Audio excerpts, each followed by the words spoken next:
Hello, everybody, and welcome to episode 171 of the world's longest tenured Denver Nuggets spin-off podcast. Welcome to the DNVR Nuggets' Serbian Corner.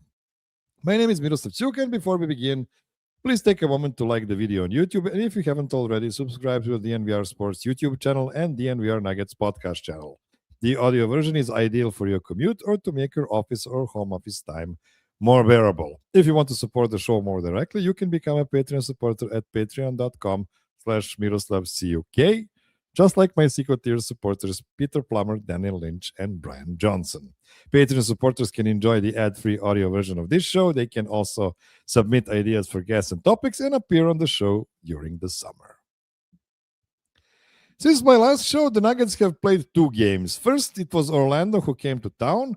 The game started horribly with Magic hitting a bunch of threes while the Nuggets missed 9 out of their first 10, mostly of the wide-open variety.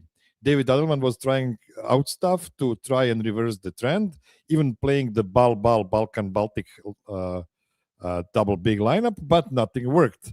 At the 7-minute mark of the second quarter, Joker came back into the action, joining Jamal. Cam, Spencer, and Jalen Pickett down 14. The Nuggets proceeded to score 35 points in 5.5 minutes. Yes, that was not a typo, and went to a big break up 14. Just unreal. The third quarter looked like Keystone Cups, luckily on both sides, so the Nuggets kept their lead. In the fourth, Denver fudged around and almost found out. It was just +6 with 90 seconds to go. Luckily, Cam Johnson made a corner three, and that was all she wrote. Cam finished with 19, 11, and 3. Joker had 23, 11, and 13. And Pickett made 3 threes and had 7 assists.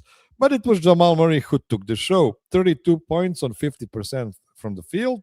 And almost all of his points came from circus shots only he can make right now league-wide.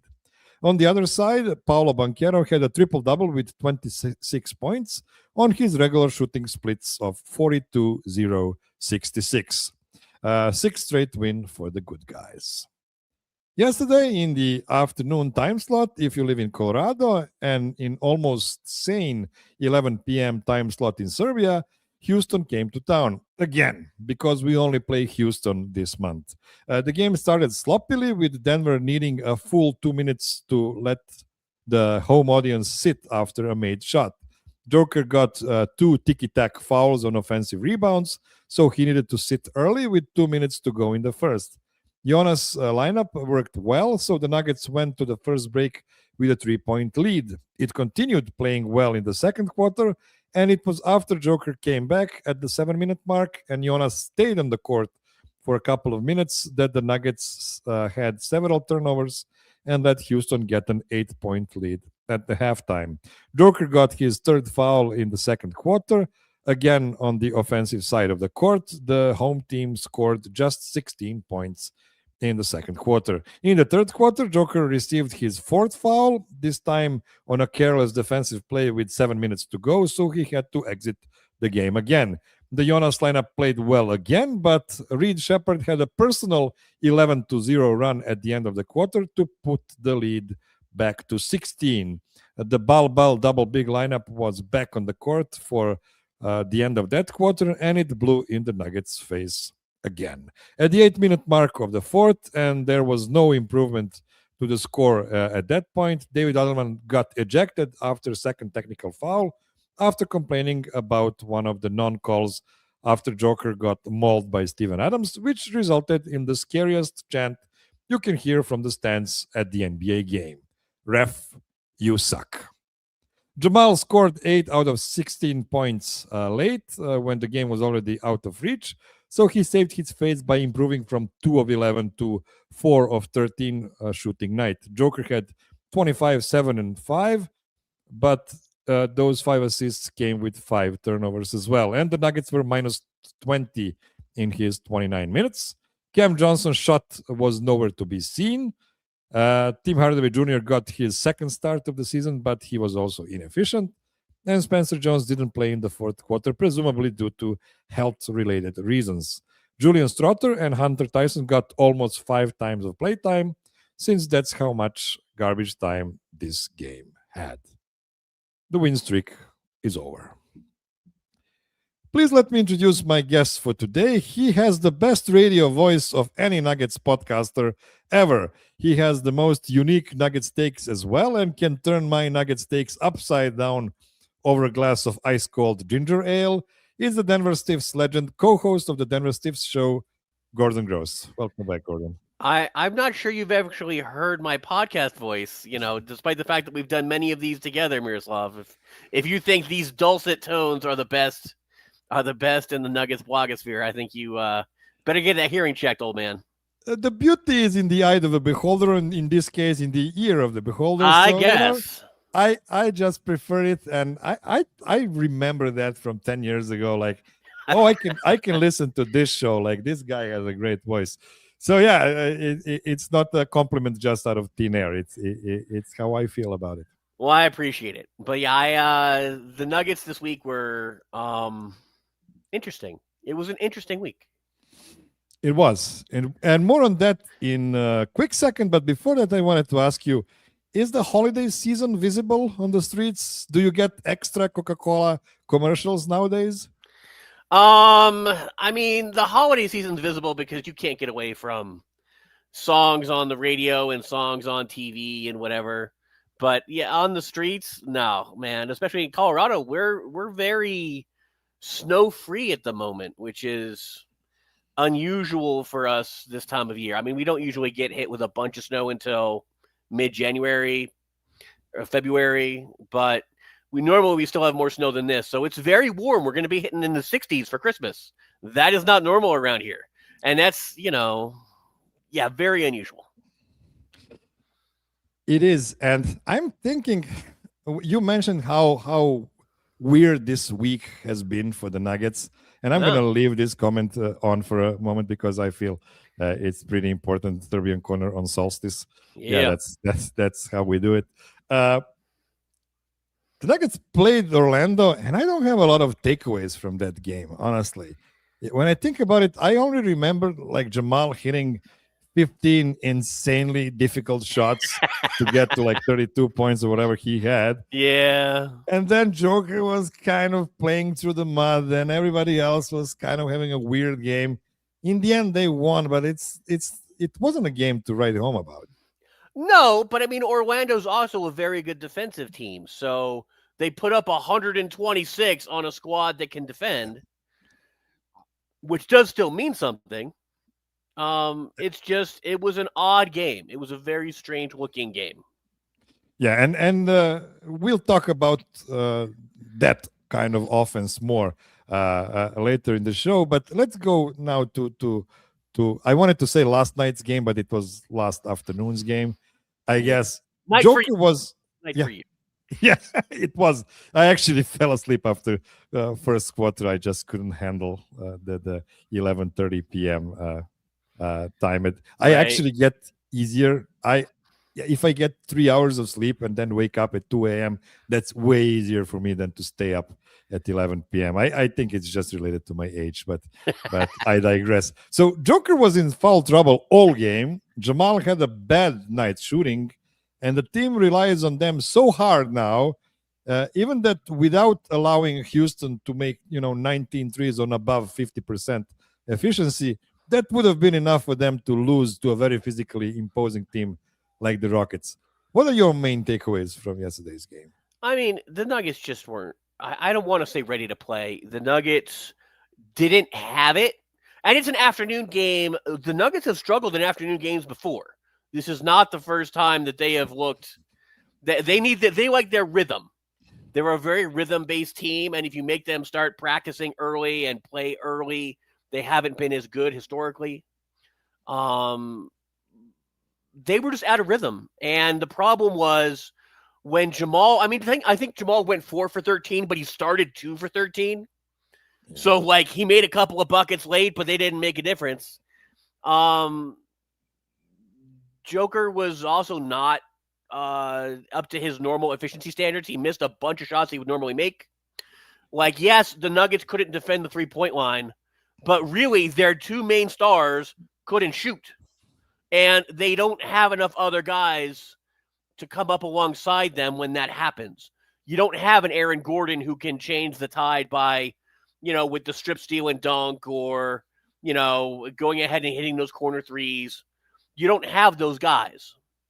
You don't have your transition offense. If you don't score in the half court, the way the Nuggets are currently set up, it's going to be really tough. And the other thing that you run into in that game, the Rockets are the best offensive rebounding squad in the league. And they're the best overall rebounding squad in the league. So if you can't secure rebounds on either end, and again, they're undersized, so you're asking Spencer Jones to go in there and get boards. You're asking, Tim Hardaway. He was starting for you. You're asking Tim Hardaway against the length that the Rockets provide to get in there and get on the glass for you. It didn't work out. They lost the rebounding battle. They didn't have a ton of turnovers, but the turnovers they had were very bad. They were live ball turnovers that resulted in points. And when you include that with the massive shooting discrepancy, as far as efficiency, like the Nuggets even hanging around in that game was actually pretty impressive. I don't like to comment on rotations too much because I don't understand why coaches make certain rotations. There are reasons that are not known to us that they need to pull some moves during the game. But this was the second game in a row versus the Rockets where the Nuggets played the double big lineup of Jokic and Jonas. And every time they played it, it was when Houston didn't have two centers on the court.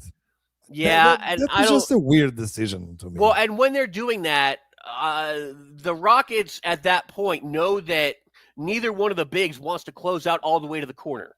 Yeah. So what you see is a lot of ball movement to get corner shots and jokers challenging from 15 feet away. Big Val is like looking at him and then turns around to get the rebound. Like they don't, your centers are not closing out to corner shooters. It's not going to happen. That's been a weakness of Denver in the zone most of the year, especially when they run these two big lineups. So I don't know that daring a team like the Rockets don't shoot a ton of threes normally, but they do make them. They're a very good 3-point shooting team. I don't like daring good 3-point shooting teams to make the easiest shot on the floor. Like that's the easiest three there is to make. And the Nuggets were like, we're going to be in this zone. Go ahead and take your shot. They'll make that shot. And they did. Also, I thought Ime Udoka was really concentrated on this game because they already lost 2 in a row. They needed it. The third loss would have been awful. And this is why they made Spencer Jones beat them. It was a good chunk of game where Spencer was the leading scorer for the Nuggets. He had like 9 points in the first half and nobody else was close to that. And I was like, that's definitely a solution that makes sense for Houston. And they actually pulled off something that nobody have pulled off this season to limit the Nuggets to almost 100 points. And then just have both of their superstars playing at a very pedestrian level. I don't know if you saw some of the latest rankings, but Jamal Murray currently ranks as like a top 10, top 12 guy in the entire league. That was a huge job by Ime Udoka. Well, and the other thing, this is the first Nuggets blowout loss of the year, too. Like, they haven't had a double-digit loss all year until now. So, every loss has been close. Most of their wins have been going away. Like, the Nuggets have not won a lot of close games. They've lost close games. They mostly win blowouts. And you knew it wasn't going to be a blowout. Their close wins are basically Houston twice. So I expected another close game, but if the Nuggets can't score, and that part of that is the Rockets have multiple defenders who are much bigger than Jamal, which is not usual for Jamal as a point guard. He's a pretty big point guard. Pretty strong. He's got height. He can get open, and they just kept him off balance, and his handle was awful because they were harassing him all game. But Jamal does struggle against teams like Houston that have multiple guys that are 6'6", 6'7", that they can throw at him. But the Nuggets didn't make it any easier on themselves. Like, at that point, that's when you make Jamal a spot-up shooter, but they couldn't pull that off. And the other reason for that, the third guy, was Cam, and Cam Johnson went, I think, 2 for 10 in the game. So when you were relying on, well, the guy who has size is going to have to come through for us, and Cam wasn't able to do that. He blew some easy layups. He made some other mistakes. That was the point of the third guy. That's when the third guy has to step up. When Jamal is being harassed and you have Jokic who's not able to score with his normal efficiency. I don't even know that it was anything that the Rockets were doing. I don't want to take away from their defensive scheme, but all the shots were there. Like, he got to where he wanted to take shots from, and he was just short with his floaters. He was short with his push shots. He was short in the paint. And it's not normal for him. Some of that was because he was getting fouled, and that's one of the reasons that David Adelman lost it at the end when he got hacked like 3 times just trying to dribble, and they didn't blow the whistle. And I agree with him getting thrown out. I mean, you're losing the game. Just, take your time. Go ahead and make a point that this is ridiculous, that your star, our all-world, all-universe center can't buy a foul call against this squad. And the foul calls after that went insane. They blew the whistle on everything. Yeah. But until then, nothing. And I just think it was a confluence of events. I don't think Houston figured anything out against Denver. Denver just had a very poor shooting night on the same night that Houston had a very good shooting night. When that happens, you're going to lose. Like, Houston's too good to have that much differential. Yeah, the last detail I wanted to look at is the fact that so they had Reed Shepherd not in the starting lineup. I've seen some comments that the Houston Rockets need to start Reed Shepherd. I think it was genius for him not to start against the Nuggets because Houston Rockets were able to harass Jamal and the other Nuggets with the size. And then when they were out of breath, then they put Reed Shepherd in, who was a flamethrower. On the other side, Reed Shepherd is a really bad defender because he's really small and not effective on defense. But he was able to outmatch Jamal by a lot in this game. And that was probably the biggest, because in previous games, Jamal was harassing Reed Shepherd every time he was on the court because he would ask for a switch and just kill him every time. But this time around, it was the other way around. Yep, and now because that's the one guy they have that doesn't have size. Like, most of the Rockets are very big dudes, and that is not a big dude. And so Jamal would just hunt him down. And again, as the bigger point guard, back him down, get his shot, get open, screen him, because he's too small. So you just stop him with a big man, and Jamal would get open. But they couldn't do that in this game. But also, Reed Shepherd doesn't normally score like that. Reed, I mean, he has does against talent. The Nuggets. Right, against the Nuggets he does, but against other squads, you watch him, he gets 10 points, 12 points, 8 points. You're like, okay. Against the Nuggets, it's 20 plus. He's like, yeah, I got this. So, again, I don't know that that's necessarily something to make too much of. I did not like some of the ways that the Nuggets played defense as they went down the stretch, but I think they were just tired. Again, it's a very physical game, and you don't have as many guys that you can play as Houston does right now. Like, the problem with being down your 3 best defenders is that, you don't have anybody who can say, I'm not going to worry about what I'm doing on offense. I'm just going to lock this guy down.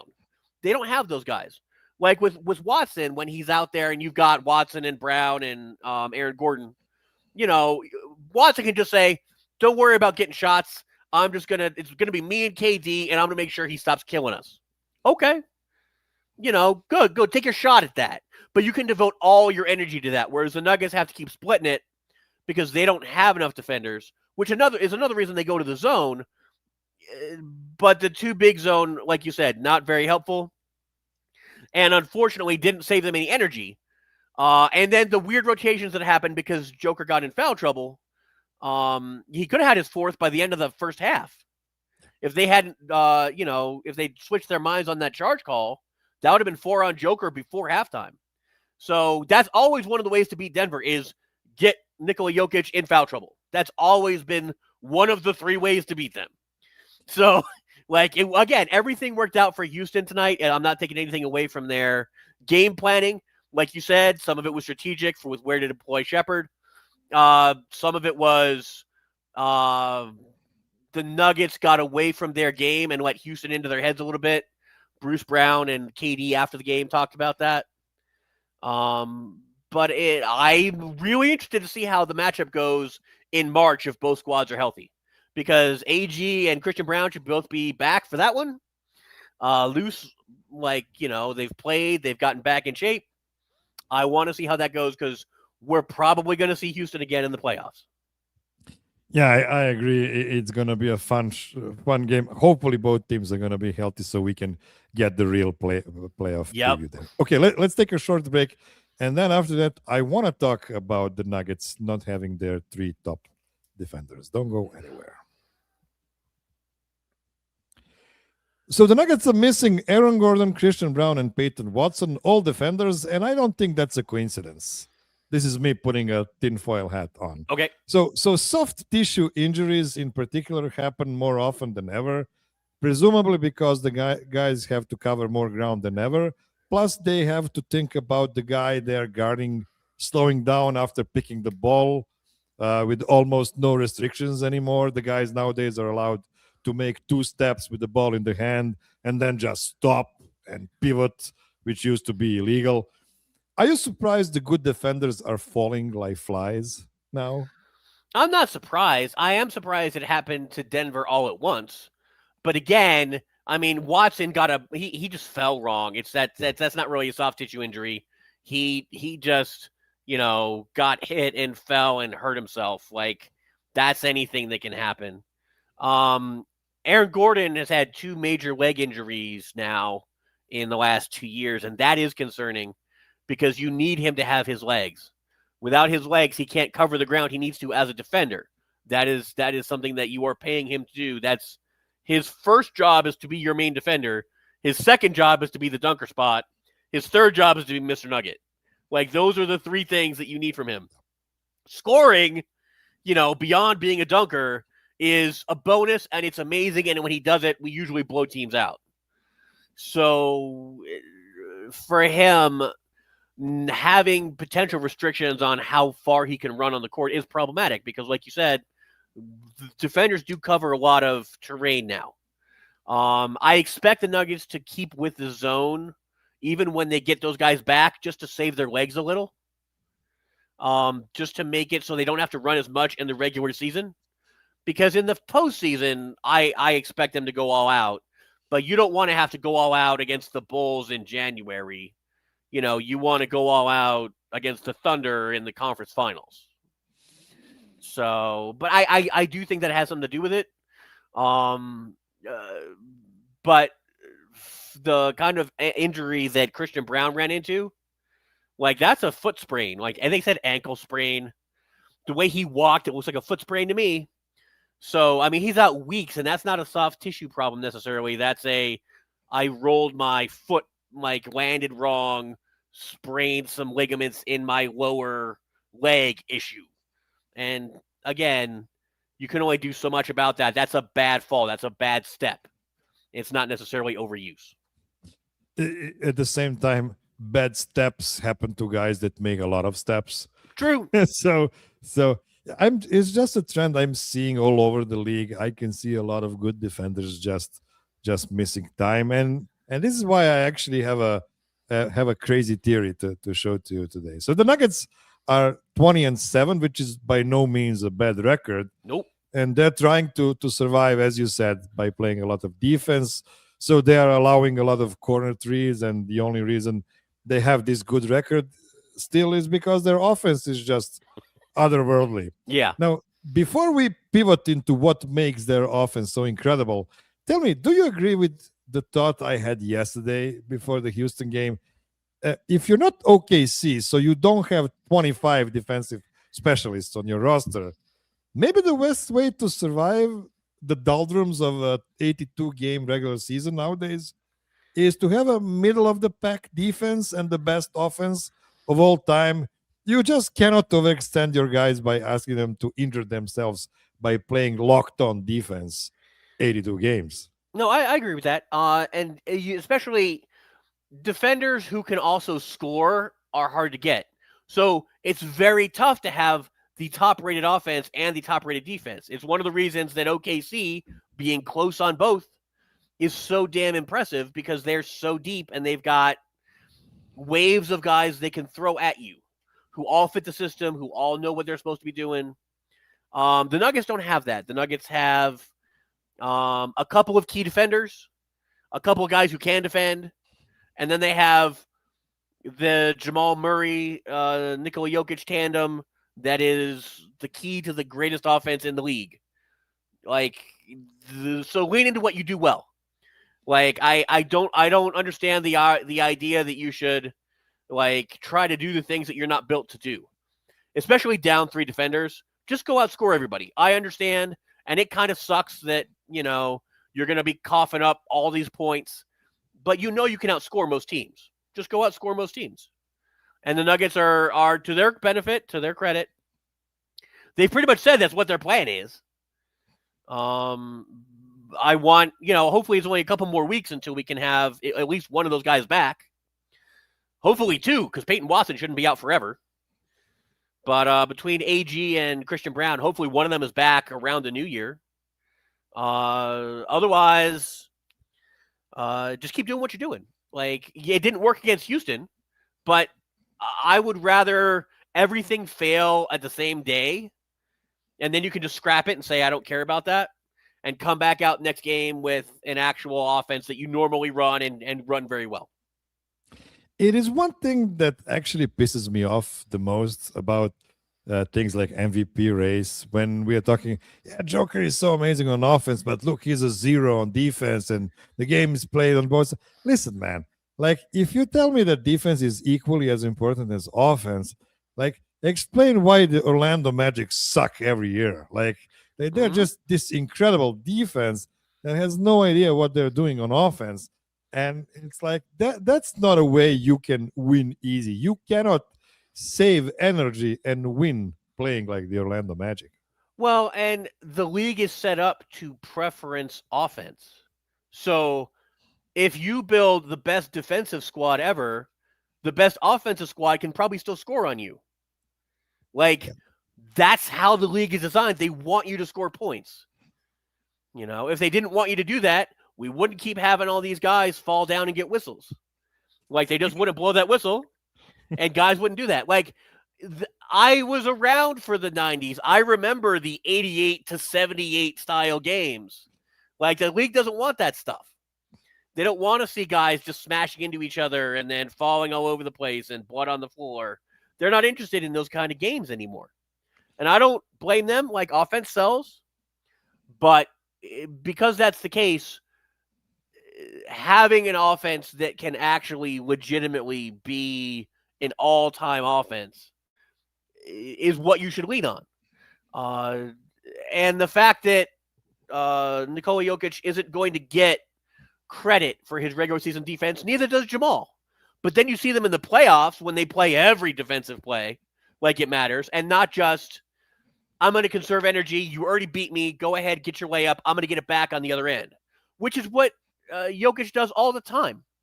All the time, he'll be like, you beat the first guy, you're already at the rim, I'm not going to foul you. Like, it's more important that I stay in this game. Go take your bucket. And people get mad at him for not challenging, but then you see what happens in games like the Rockets where he does challenge and gets a foul. And once he gets a foul, then you're out of luck. Once he has to sit, then you're like, well, what's happening to the offense? That's why he lets them score. Like, it's not useful for you to get him into foul trouble. So the regular season and the postseason are different. They are refereed different. They are played differently. Like, just accept the fact that there are differences. And in the regular season, the Nuggets are never going to be that kind of lockdown squad. I know they started that way this year when everybody was healthy, but they also weren't playing anybody.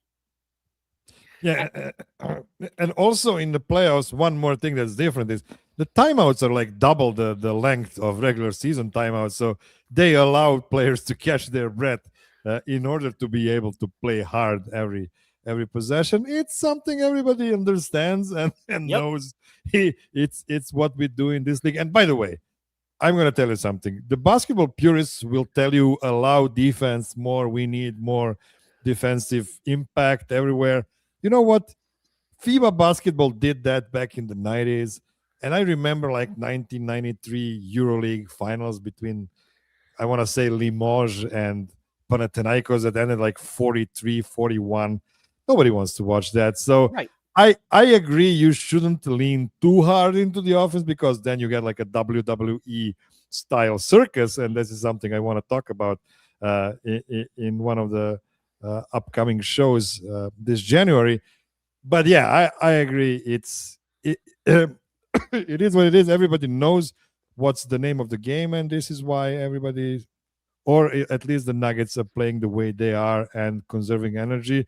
Hopefully, they will be able to survive and stay as whole as they can while they're waiting for their three guys to come back. Well, that's what you're hoping for. All you're trying to do. The Nuggets have done more than tread water. 20-7, with most of that time being down Aaron Gordon and half of it being down Christian Brown. That's a big deal. Like being able to be that good and win that many games has been terrific. That's been a lot of focus on the road.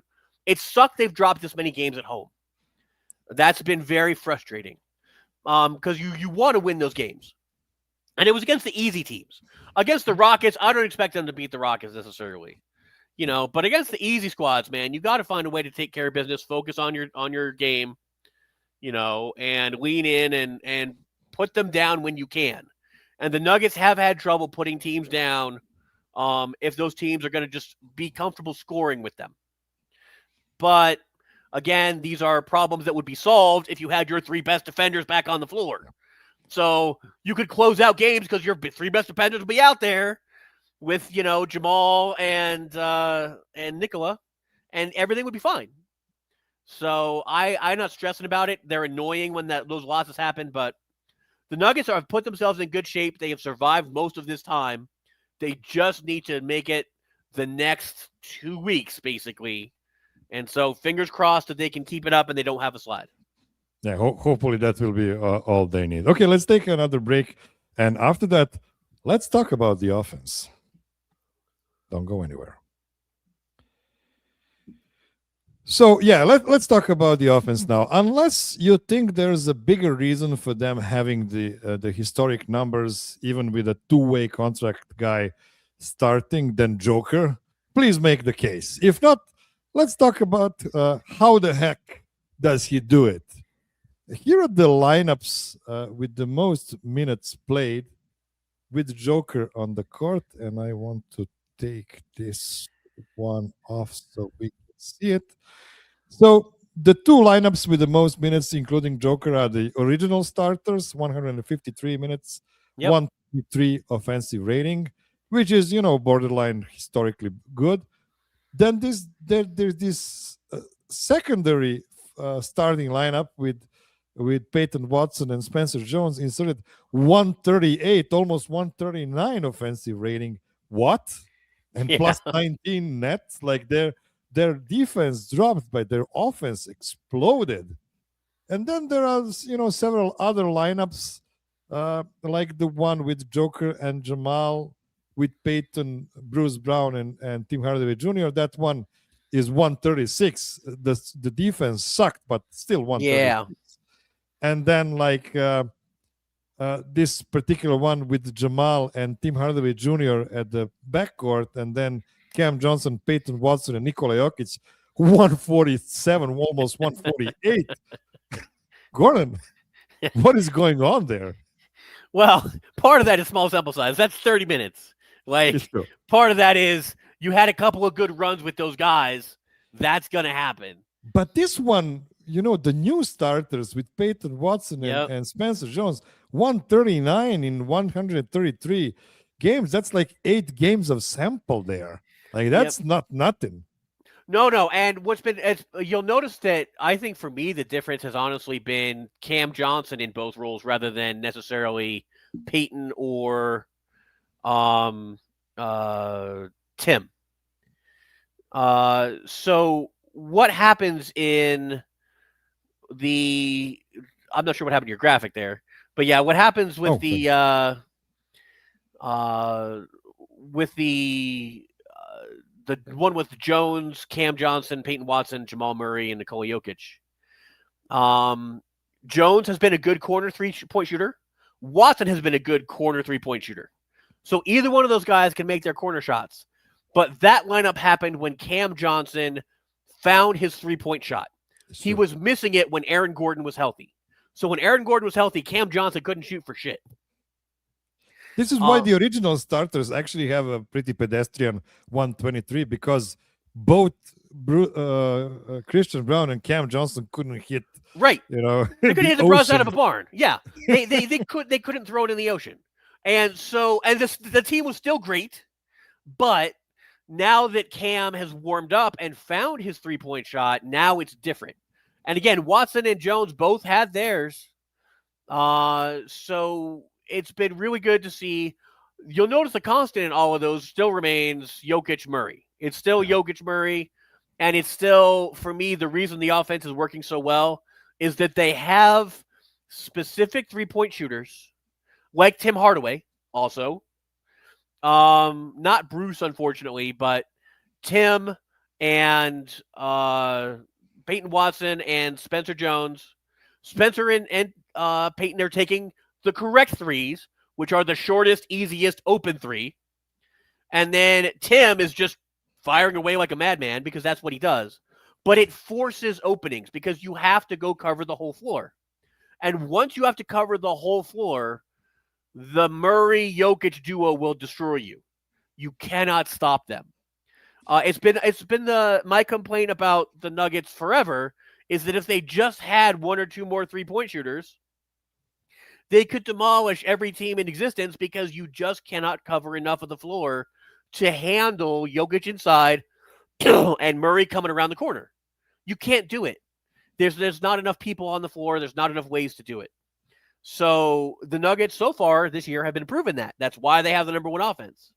It didn't work against Houston, but again, off nights happen. On the whole, that's what the Nuggets are doing.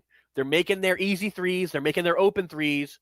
And Jamal has been outstanding for almost every game. Normally I used to call him he was like a quarter horse because a quarter of the time he was great and a quarter of the time he was terrible. And then half the time he was just fine. He was average NBA guy. And the quarter of the time he was great, he was really great. But in the playoffs, that percentage goes to like 80% of him being great. And that Jamal is what we're getting in the regular season right now. 75% of Jamal's games have been great. He's been terrific in them. He deserves that All-Star bid, honestly. That's keeping them close.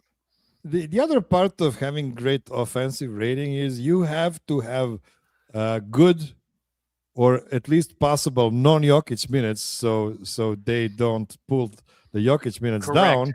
And you can also thank Jamal Murray here as well as David Ottoman, I guess, because here are the Jonas Valanciunas lineups. Now, the biggest sample here is 63 minutes with Jamal, Bruce Brown, Tim Hardaway Jr., Peyton Watson, and Jonas Valanciunas on the court.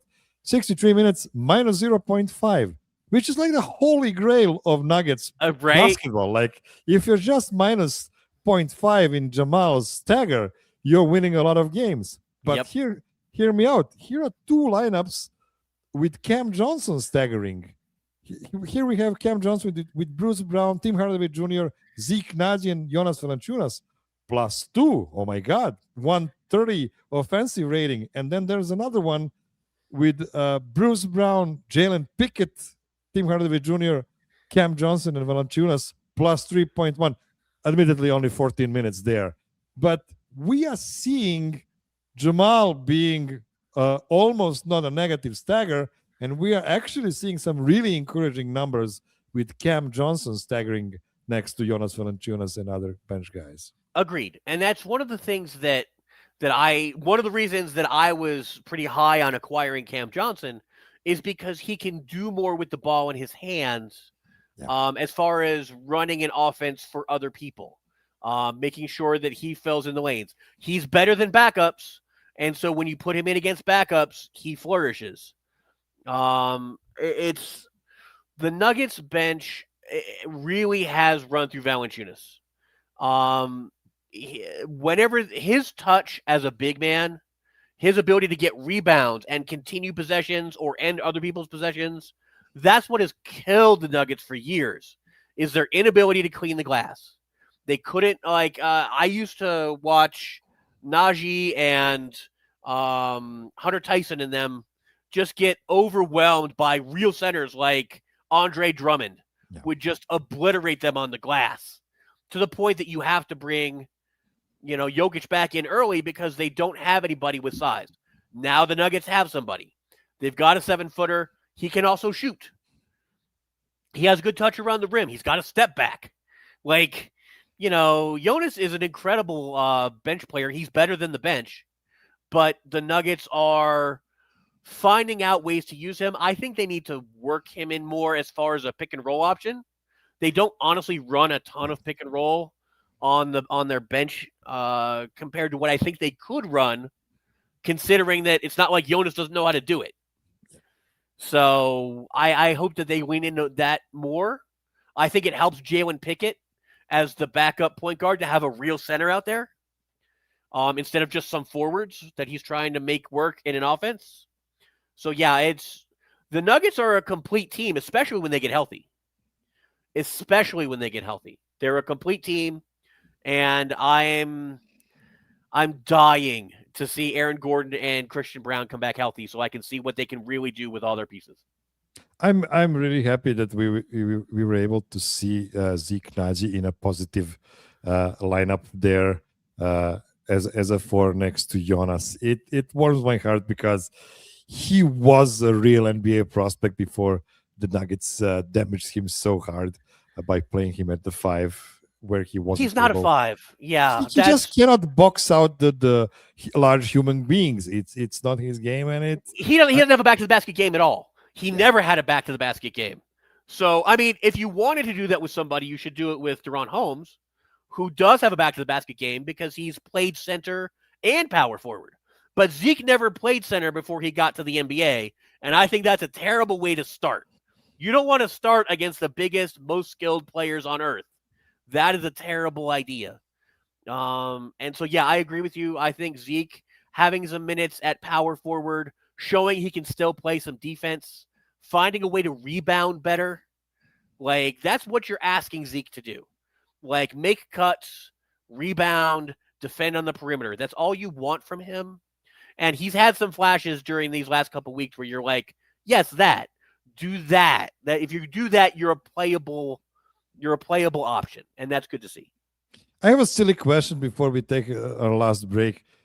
If you could choose which one of Christian Brown or Aaron Gordon should come back first, which one would you choose? Just for playing. I would take Aaron Gordon first. I would take Aaron Gordon first because it gets it fixes your paint problem. It fixes your defender for your interior issue that you've got. You can rotate him onto more difficult options, and it fixes your dunker spot, which is hilarious. But a lot of guys play it wrong. They talked about Spencer Jones has talked about how he's like, I keep talking to Aaron Gordon about what I'm supposed to be doing in the dunker spot. Yes, do that. But that sort of chemistry is what I want back. Christian has been pressing this year. So Christian got the money and is trying to justify the money instead of just playing his game. And Aaron Gordon has not had that problem. So I would like Aaron Gordon back so that Christian doesn't have the pressure on him again to justify the contract. I want Christian to be able to come back.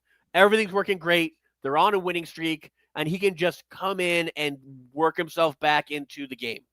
That's what I want for Christian. So the reason I ask you this, and I actually agree with you, is if you see the top lineup here with Jamal Murray, Peyton Watson, Cam Johnson, Aaron Gordon, and Nikola Jokic, that's starters with Peyton Watson in place of Christian Brown. This is the lineup Adam Mares was talking a lot about this season. It's a lineup we never ever saw, and it actually happened in those 2 games when Christian went down before Aaron went down. and it's 145 offensive rating. Like they didn't Yeah. even have time to gel together. The offense was instantly amazing. Yep. And that's mostly because, Christian was missing a lot of shots early in the season, and uh, Peyton was just reliable from the corners, probably. But also, Peyton is a very good leak out and dunker spot Right. guy, at times. So But it yeah, means he can switch. He can switch with Aaron. So when exactly. Aaron pulls his guy out, because Aaron's defender's a 4, when Aaron pulls his guy out to the 3-point line, because now Aaron can shoot threes, Yeah. that lets Watson cut in behind on back cuts. He can hang out in the dunker spot. You have interchangeable forwards. They're also swappable for defensive purposes. That defensive chart was not good, but again, they didn't have any time to practice it. Yeah. And that was early in the season when Cam wasn't sure what Cam was doing either. I would like to see more of that. I think that's a very interesting lineup. And I think it gives Denver a lot of options, as well as being just nuclear on offense. Okay, let's take our last break, and then I have a couple of silly games for you to end the show. Hold on. Don't go anywhere. Okay, so Gordon, first game I wanted to play with you today is a game with a simple title, Guess the Nuggets. I'm going to ask you, I think I have 4 questions for you about this season. I just wanted to check if you can guess these Nuggets. The first question is, guess the 6 Nuggets who have played in at least 600 total minutes so far this season. So, because there's a big drop-off after 6th guy. 6 Nuggets, huh? Mm-hmm. I'm going to go Jamal, Joker, because those are 2 easy ones. I'm going to go Tim. Okay. Let's take... God, has Spencer played that much? I'm going to go Watson. Okay. I think Watson probably made it. 2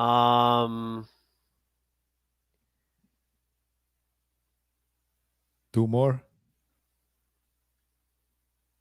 I don't think Bruce has made it. So it's got to be Joe. Bruce has made it. Bruce is the 5th guy, and Bruce did make it. Okay. Yeah, you only need the guy who is number 3, actually. Number 3, because Jonas hasn't played that many minutes every game. He hasn't. Yeah, so I'm like, it can't be Jonas. Here's the list. So it's Cam Johnson. Of course, it's Cam. Yeah, it is Cam Johnson. He has played in all but 1 game so far. Yeah, and Peyton was a Bruce Brown, and then there's a big drop off to Spencer Jones, and it's because Spencer hasn't played in 4 games at all. Early in the season, right? And then he played very few minutes as well before he started playing 40 minutes per game. Well, you see, he's already played more than Aaron Gordon this year, so he's definitely on it. He has. So these are the 6 guys that took the most effort so far this season. Okay, second question.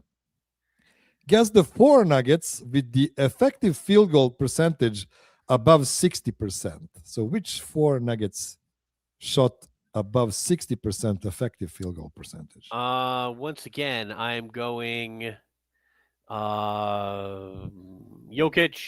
because it's Jokic. Yeah. AG, because he's a dunker and he had the 50-point game. Correct. Jonas. Correct. And number 1, guy who is number 1 on the list, even above Joker. So it's definitely dunking. So it can't be Watson, can it? It's Spencer Jones. Spencer Jones. It is Spencer. Okay. 66.9% effective field goal. Because all he does is dunks and threes, man. By the way, you can see this ranking is 2, 3, 4, and 5 because there's one guy who is above them all. We have one guy who is shooting 150% effective field goal percentage, and that's Deron Holmes, who had 1 shot this season. It was a 3, and he made it. Right. Yeah, exactly. So I couldn't put him on the list. Yeah, but it's tease. It's a tease. Maybe he gets in again and hits another shot later in the season. Okay. Right. Jokes aside. Guess the 5 Nuggets with 3-point percentage above 40. It used to be more, but they had a bad game yesterday. Right. Is that Spencer again? Spencer? He's just under 40. He's like 39.8. Must have been yeah. So the last game messed him up, huh? Yeah. So has Cam crossed 40 again, or did he go back down because of this game? No, he's also at like 39. Yeah. So you bet this game's messing me up. Yeah. Jamal, Jamal, correct. 45. Tim, Tim, yes. and is Jokic Three shooting more. about 40? Yes, he's like 42, I want to say. Okay. Other 3-point percentage. I'm gonna go Watson. Watson, just under 40. He's also at Oh. like 39. This game is messing me up. They're Aaron so Gordon? close, though. They have 9 guys who are like at 39. Yeah. Like I said, the Anyway. 3-point percentage is killing me this year. Is it Yeah, Aaron Gordon? it's Aaron Gordon. He's like 44. Right. And then the last one, and that was a trick one. It's Jalen Pickett, who is yeah, at 41%. he shot like 5 of them. So yeah, he did. But you can see 9 guys are shooting 39. Yeah, see the 39s were messing me up, man. Yeah, the only volume guys who haven't shot well are Bruce Brown and Christian Brown. Christian Brown is at like 21% or something like that. But and that, like hopefully. I said, Bruce is the one. I don't expect him to shoot necessarily well from 3. He's never been he's a streaky 3-point shooter, not a good 3-point shooter. But 31% still too low for him. And Christian has got to get it right. So I figure Christian has worked out his shot. While all he can do in the gym is shoot. Yeah. I figure Christian Brown probably has the shot on lockdown when he gets back. Last question in this game. Guess the 5 nuggets with non-negative box plus minus. 5 nuggets with non-negative. Jokic. Yes, that is the same. It's always easy, man. I just have to guess Nikola. We're not done. You get one gimme every time around. Exactly. Jamal. Yes. Aaron Gordon. Yes. Top 3. You guessed all of them. Here's where it gets weird because now we were talking about bench people. Yeah, because box plus minus is per minute stats, so a guy with very low minutes can get up high. That's what I'm saying. Spencer? Spencer? No. Okay. Tim? No, also negative. Really? That's interesting to me. You know that everybody complains when Joker leads it because it favors centers somewhat. Oh, so Jonas. So Jonas is there. Yeah, it's for the rebounding. It's the rebounding thing that always gives you the. And the last one again, I have to give a shout out to Jalen Pickett, who is a 0 in this category. This season. Non-negative. Yeah, you classified it. You were like non-negative. Right. You can see there's a pretty big drop off after Jalen because Peyton is at minus 0.9, Tim Hardaway at minus 1, and so on. Here's the interesting part about this little picture here. So Joker is leading the league in win shares, box plus minus, and warps and schmorps, as Zach Lowe would say. It is what it is. 15.9 box plus minus. That's more than insane number. That's more than 2 above the highest ever, and that's also such Joker, an insane number. like a couple of years ago. So yeah. That's where we get with this one. Okay, Gordon, we have about 5 minutes to the end of the show, and I want to run with you with the last exercise here, and that's I'm for the last several weeks trying to rank the Nuggets 10 real guys, and I'm assigning you this task, which is completely open-ended. If you should just rank the top 10 Nuggets, whatever you want, by impact, by production, vibes, meeting the preseason expectations, whatever you want. And after I get your ranking, I already have like 10 people's ranking here. I will make a big, Excel spreadsheet showing everybody's ranks, and we'll get like the arithmetic middle of everyone's ranking to see who the Nuggets talking heads are the highest on this season. Do you want to go from number 1 or from number 10 for suspense? Let's start number 1. It'll be easier. Okay. So I don't think you're going to be surprised with me picking Nikola Jokic. Okay. At number 1. Jamal's 2. Yes. 3 is going to be really interesting. Mm-hmm. Still going AG. Okay. What he showed me before the injury, still going 3. Okay. 4, man, I'm probably going Tim Hardaway. Okay. Tim Hardaway. Just because they've desperately needed his scoring. Absolutely. 5, I'm gonna go. I'm gonna go Cam Johnson. Okay. That's a very popular position for him, by the way. Okay. Number 6. Christian. Christian. Okay. 7's Peyton. Payton. Okay. 8. Number 8. Spencer. Okay. Which is not great for having a two-way player at 8, but that's okay. Okay. He's been really good, though. He's been. They've needed him so bad.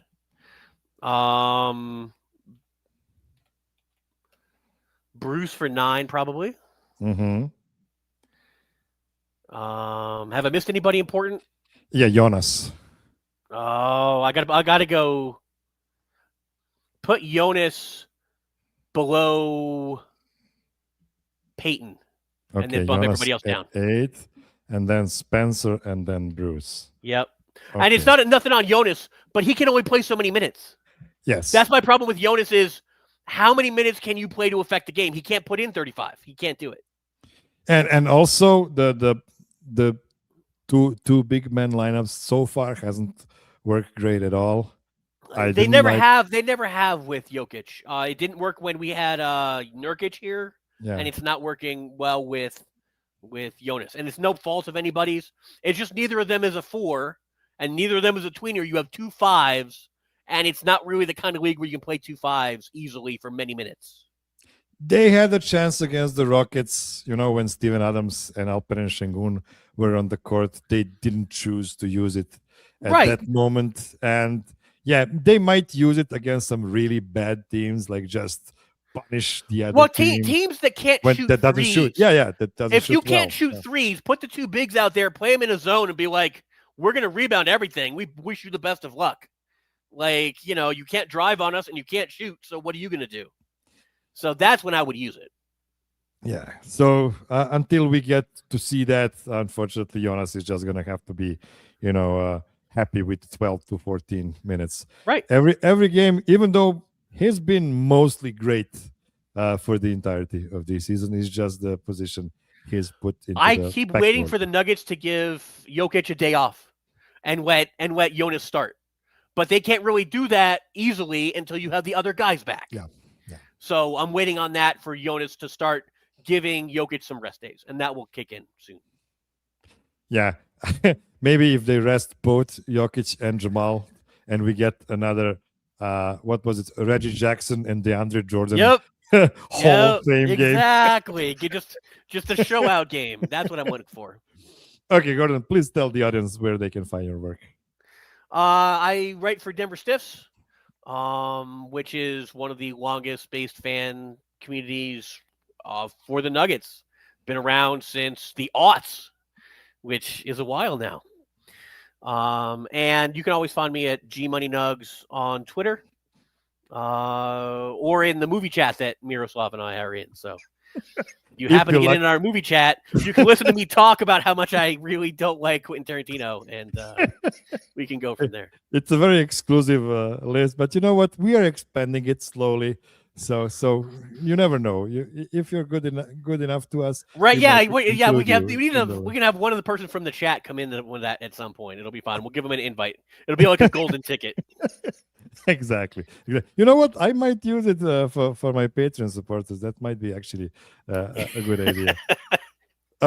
Any plans for the Denver Stiffs show podcast with Zach Mikosh? Well, Zach was busy trying to sell his house. So now that Zach's house situation is sorted out, yes, for the Denver Stiff show, at some point we're coming back. We are on hiatus only because of holidays and moving and stuff. So Zach has not died. I have not died. We are all here. It's just timing. Excellent, excellent. Looking forward to your next show. And that's all I've prepared for you today, my dear listener. And please, with cherry on top, please take the word prepared very loosely. Be well, be safe, be kind to everybody. Call your mom. And until next week, remember that my plan is to be Nuggets forever.